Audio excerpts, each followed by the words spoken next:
Namaste. Some of you must have read about the Pavlov's experiments with his dog. There is a huge connection between that experiment and those who want to change their habits or form a new habit. What you would traditionally call as a conditioned response.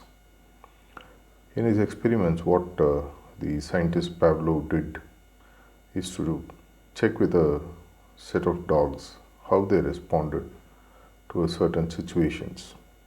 And then he found out that by creating an external stimulus, he could create a preconditioned response that would invariably happen with or without the food. The sheer ringing of the bell created the dogs to salivate, made the dogs to salivate for the food. This is something which is extremely useful in training human mind, whether you are in a material pursuit or in a spiritual pursuit.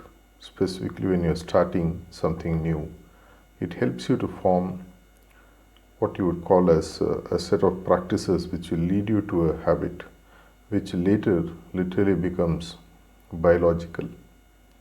In case you are starting, say for example, wanting to meditate, to create the interest in the meditation, if you want to draw some parallels from your day-to-day life, what really interests you? For example, ringing of a bell or the smell of a incense stick or whatever which triggers a positive feeling in you. Say for example, some smells that you are familiar with which invokes a divine thought in your mind. Sometimes when you go to a temple, what triggers us to look at the divinity could be just the place, the ambience, the smell, the flavors which are going around, the fragrance, whatever.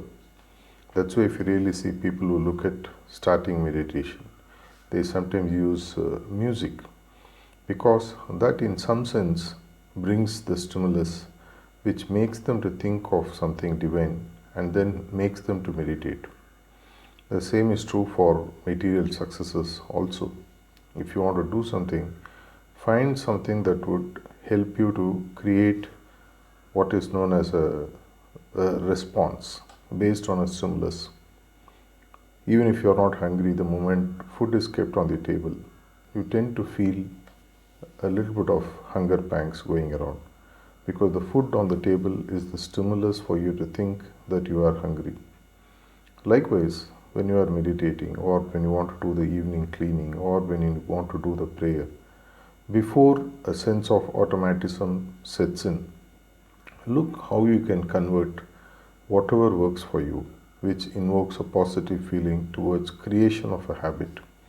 This would to a great extent, specifically when you are commencing a journey in a meditation practice or in your material pursuits, or if you are a sportsman or whatever field you are in. These kind of small triggers which acts as an external stimulus. For example, initially if you want to meditate and you don't know how long you're going to meditate, to start with you can set a clock for 20 minutes, 30 minutes.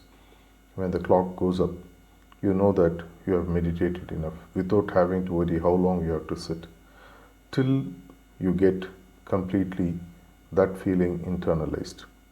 At some point of time, the body takes over, the mind takes over, and then tells you what time you have to do what we say as setting in of an automatism. Till such time, dependence on an external stimulus is something good. Of course, a permanent dependency is not actually good, because then you give control of your mind to external events and situations. Go out and experiment how it works and helps you to change the practices and help you dive deep, whether it's material or your spiritual pursuits. Thank you.